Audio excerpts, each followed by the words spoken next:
Selamat datang di Pojok Santai. Sebelum Anda mendengarkan audiobook ini, kami menginformasikan bahwa channel ini adalah review audio dari buku yang ada di Indonesia. Untuk membaca keseluruhan buku ini, kami menyarankan membeli buku aslinya di toko buku kesayangan Anda, baik offline maupun online. Keberadaan channel ini dimaksudkan untuk membantu Anda mendapatkan pengetahuan dari buku-buku kesayangan Anda. Jangan lupa untuk subscribe, like, dan komen.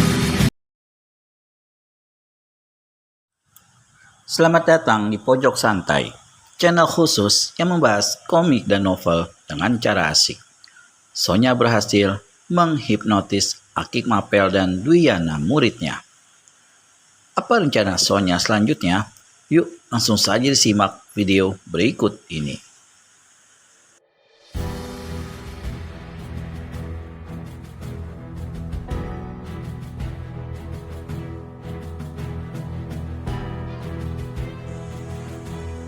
Akhirnya, Dwiana berdiri di hadapannya tanpa selembar benang pun menutupi auratnya.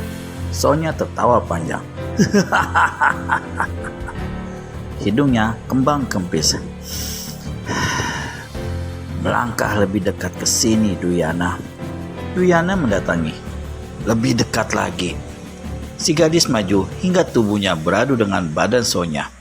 Buah dadanya yang kencang tertekan rata sewaktu Sonya merangkul punggungnya dengan penuh nafsu. Sekarang kau harus meninggalkan pakaianku, Dwiana. Si gadis menurut. Dia ulurkan kedua tangannya dan membuka pakaian Sonya satu demi satu. Dipukau oleh ilmu siluman sampai jauh malam, Dwiana terus saja melayani nafsu terkutuk Sonya yang seperti tidak ada ujungnya itu. Sementara di luar sang guru duduk termenung. Tak beda seperti seekor anjing yang bertugas menjaga pintu dan tak berani masuk ke dalam tanpa izin majikannya. Malang sekali nasib guru dan murid itu. 7 hari sesudah meninggalkan Bukit Hantu, maka sampailah Sonya ke Teluk Gonggo. Selama perjalanan itu, belasan manusia telah menjadi korban keganasan ilmu silumannya. Beberapa orang berkepandaian tinggi dan beberapa perempuan berparas cantik dibawanya ke tempat kediamannya yang baru, yang kelak bahkan menjadi satu markas atau sarang sumber malapetaka yang menimpa dunia persilatan. Umumnya, orang-orang lelaki yang dibawanya itu adalah jago-jago silat kelas 1 yang berhasil ditundukkannya dan diperbudaknya. Sedang orang-orang perempuan sebelumnya telah diperkosanya secara keji untuk kemudian dijadikannya perempuan peliharaan pemuas hawa nafsunya. Malapetaka besar itu segera menjadi kenyataan sebulan kemudian. Dunia persilatan, 8 penjuru angin menjadi geger ketika terjadi pembunuhan besar-besaran secara mengerikan atas 3 partai silat. Seisi partai mulai dari sang ketua sampai murid partai yang paling rendah, bahkan pelayan, mati dibunuh dengan cara yang sama, yaitu muka hancur. Itulah kebiadaban ilmu cakar siluman. Kemudian beberapa tokoh terkenal dunia persilatan lenyap secara aneh, sedang beberapa lainnya ditemukan mati dengan muka hancur rusak hampir sulit untuk dikenali. Selama berbulan-bulan, peristiwa yang menggemparkan itu berjalan terus tanpa diketahui siapa biang pelakunya. Beberapa orang sakti mempunyai dugaan bahwa segala malapetaka mengerikan itu tak dapat tidak hanya bisa dilakukan oleh satu orang, yakni Daktu siluman dari Bukit Hantu. Beramai-ramai mereka mengadakan perundingan lalu menyerbu ke puncak Bukit Hantu.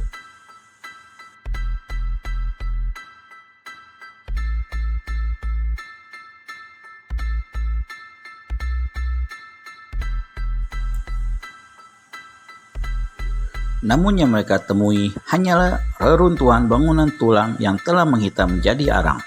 Sesosok tubuh yang merupakan tengkorak acak-acakan terjepit di bawah reruntuhan itu. Kalau Datuk Siluman sudah mati, berarti ada seorang manusia iblis lainnya yang menjadi biang racun kejahatan ini. Tapi siapakah dia? Tanya seorang tokoh sambil memandang pada kawan-kawannya. Tidak. Dia punya sangkut paut tertentu dengan Datuk Siluman, jawab tokoh yang lain. Kalau manusia itu seorang muridnya, kurasa itu mustahil. Ikut bicara jago silat lainnya. Setauku, Datuk Siluman tak pernah punya murid. Dengan perasaan kecewa, tokoh-tokoh silat itu akhirnya meninggalkan Bukit Siluman. Minggu demi minggu berlalu, berganti bulan ke bulan. Bencana yang menimpa dunia persilatan semakin hebat.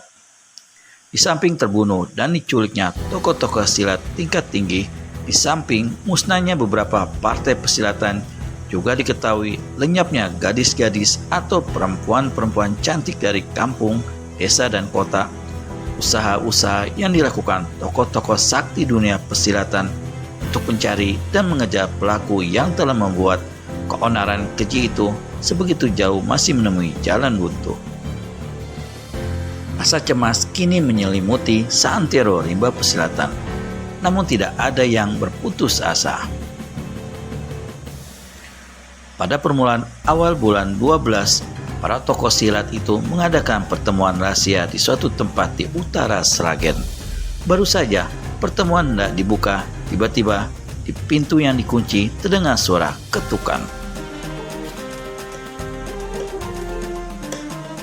Brajapati, seorang tokoh silat dari pantai selatan yang memimpin pertemuan itu, memandang berkeliling. Semua undangan telah duduk di kursi masing-masing.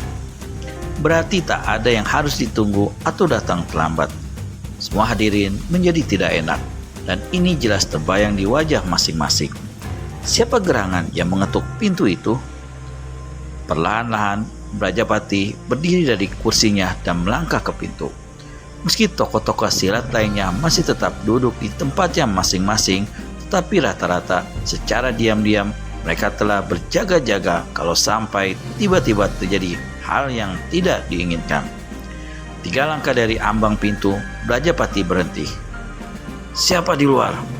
tanya Jagwani sambil tangan kanannya diangkat ke atas, siap melepaskan satu pukulan tangan kosong. "Aku," terdengar sautan dari balik pintu. "Aku siapa?" bentak Brajapati. "Perbolehkan aku masuk." "Katakan dulu, siapa kau?" jawab Brajapati. Tenaga dalamnya dilipat gandakan dan dialirkan ke tangan kanannya yang siap menghantam. "Aku Hang Juana dari Tegal Alas.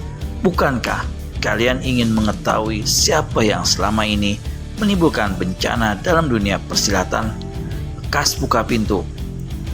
Brajapati dan beberapa tokoh silat di situ sebelumnya memang sudah pernah mendengar nama Hang Juana.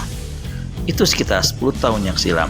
Dia dikenali sebagai seorang kakek yang ahli membuat berbagai macam senjata, terutama senjata pesanan perwira-perwira kerajaan. Tanpa ragu-ragu, Brajapati membuka daun pintu dengan tangan kirinya. Kwek! Di bawah pandangan sekian banyak pasang mata, seorang kakek berpakaian butut rombeng masuk terbungkuk-bungkuk. Dia berdiri di ujung meja pertemuan dan memandang berkeliling. "Orang tua, silakan duduk." Brajapati menarik sebuah kursi. Hang Juana menggeleng. "Aku tak bisa lama-lama di sini," kata si kakek pula. "Kenapa?" tanya Brajapati. Karena Hang Juana tak mau menjawab, maka dia melanjutkan ucapannya. "Tadi kau mengeluarkan ucapan yang mengatakan seolah-olah kau tahu siapa yang menjadi biang racun penimbul malapetaka selama ini." Hang Juana mengangguk. "Orangnya masih ada sangkut paut dengan Datuk Siluman dari Bukit Hantu." Memang sudah kami duga," kata beberapa tokoh silat hampir bersamaan. "Siapa manusianya dan di mana sarangnya?" tanya Brajapati. "Manusianya bernama..." Tiba-tiba, laksana ada angin besar melabrak semua lampu yang ada di ruangan itu padam. Bau busuk menebas menusuk hidung. Ucapan Hang Juana terputus digantikan jeritan yang mengerikan. "Ah!" Brajapati melihat sesosok bayangan berkelebat di hadapannya. Secepat kilat, jagoan dari pantai selatan ini hantamkan tangan kanannya ke depan. Sesiur sinar putih menderu ke arah tubuh yang berkelebat, tapi yang diserang serta-merta lenyap dari pemandangan. Di lain kejap, justru terdengar pekik Brajapati setinggi langit. Lalu suasana di ruangan yang gelap gulita itu menjadi sunyi senyap seperti di pekuburan. Ketegangan menggantung di udara hitam. Hidupkan lampu! Gerangan, apa yang telah terjadi?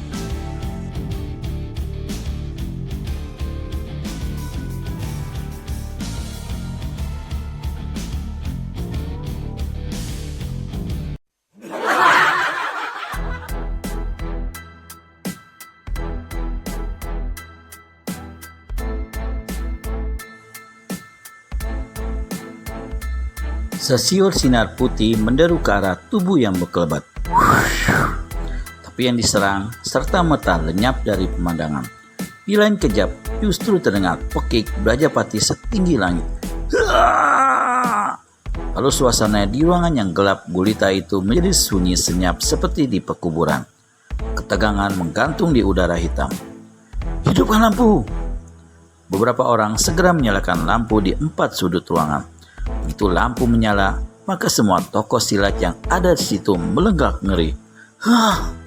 Dua sosok tubuh menggeletak di lantai ruangan pertemuan. Mereka adalah Hang Juwana dan Brajapati. Keduanya tak bergerak dan tak bernapas lagi.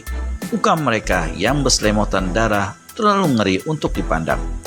Meski semua yang hadir di situ adalah tokoh silat kelas 1 berilmu tinggi, namun menyaksikan kematian Hang Juwana dan Brajapati begitu rupa tak urung membuat hati tercekat ngeri. Dada berdebar dan lutut bergetar. Dua korban manusia siluman itu kini menggeletak di depan mereka. Untung mereka masih hidup. Karena sebenarnya jika mau, manusia iblis itu pasti mampu melakukan hal yang sama terhadap mereka semua.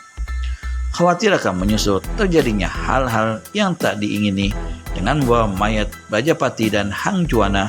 Semua tokoh silat yang hadir segera meninggalkan tempat itu. Dengan demikian, untuk kesekian kalinya, gagal pula lah usaha untuk menyelidiki siapa adanya manusia penyebar malapetaka itu. Bulan purnama telah sejak lama lenyap terlindung di balik kumpalan awan hitam. Bintang-bintang pun menghilang satu demi satu. Saat itu mendekati tengah malam. Jika pertengahan malam kali ini berlalu, maka berarti untuk kesekian kalinya dunia memasuki tahun baru, memasuki usia baru. Bumi Tuhan ini bertambah tua juga. Di kejauhan, lapat-lapat terdengar suara lolongan anjing. Pada saat itulah, sesosok tubuh kelihatan lari memasuki Tegal Tritis dari jurusan timur. Tak lama kemudian, sampailah orang ini di samping sebuah tembok tinggi, satu bangunan yang paling bagus dan mewah di kampung tersebut. Tanpa menoleh ke kiri atau ke kanan, orang ini langsung masuk ke halaman depan dengan melompati tembok. Gedung besar di hadapannya sunyi senyap, tanda semua penghuni sudah tidur lelap. Hanya pada beberapa tempat terdapat lampu-lampu kecil menyala.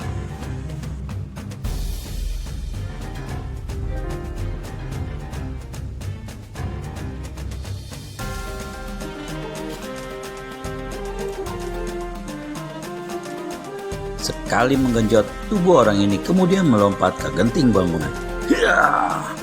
Dengan menerobos genting dan langit-langit yang masuk ke dalam gedung, sampai ke sebuah kamar di mana terdapat 2 buah tempat tidur berkelambu putih dan biru muda.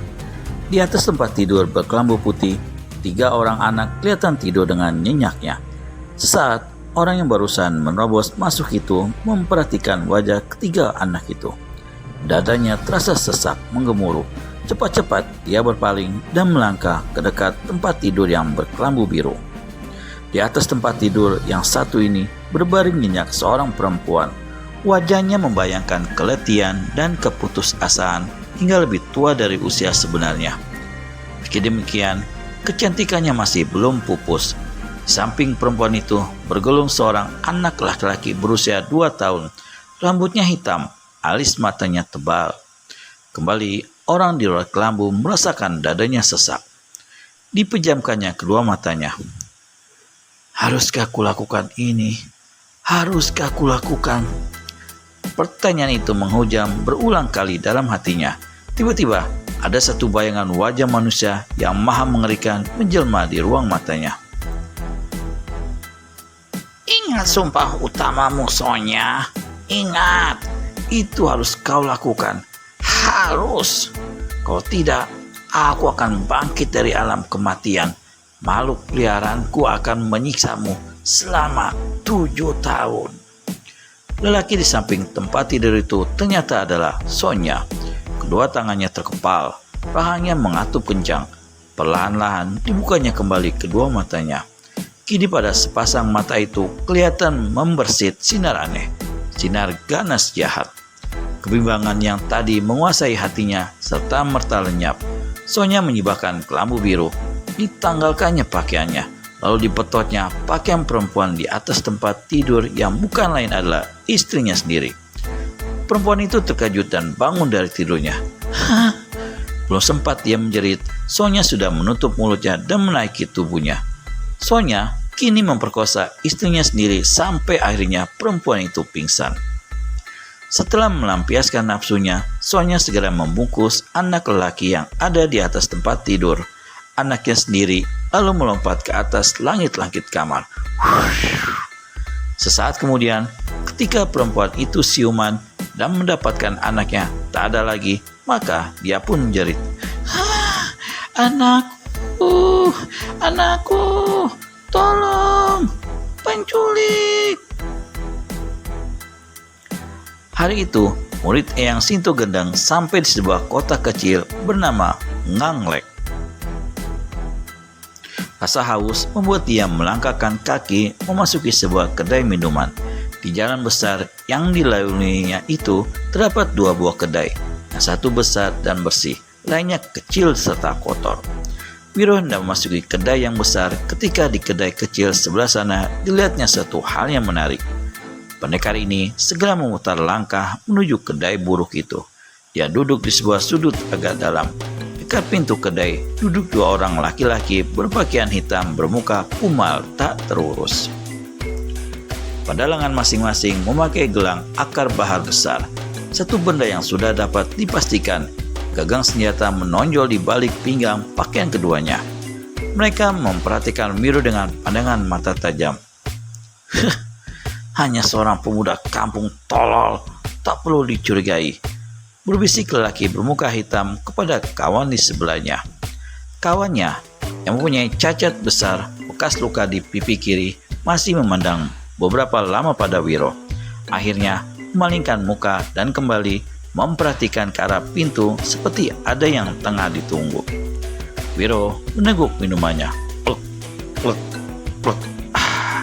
Tak selang beberapa lama, masuklah seorang lelaki berbadan kurus pendek. Begitu masuk, dia langsung menemui 2 orang berpakaian serba hitam tadi. Mereka bicara berbisik-bisik. Lelaki muka hitam mengeluarkan beberapa keping uang perak yang kemudian diserahkannya pada si kurus pendek. Orang yang menerima uang ini segera berlalu. Wiro membayar minumannya. Ketika dia keluar dari kedai, dilihatnya si kurus tadi sudah berada di ujung jalan. Agar tidak menimbulkan kecurigaan 2 orang di dalam kedai, Wiro sengaja mengambil jalan yang berlawanan. Namun di balik sebuah bangunan cepat, pendekar ini berputar dan di lain saat dia sudah melangkah cepat mengejar si kurus. Lelaki kurus pendek itu ternyata menuju ke tepi sungai. Di sebuah tikungan sungai yang ditumbuhi pohon-pohon bambu amat lebat, tertambat sebuah perahu.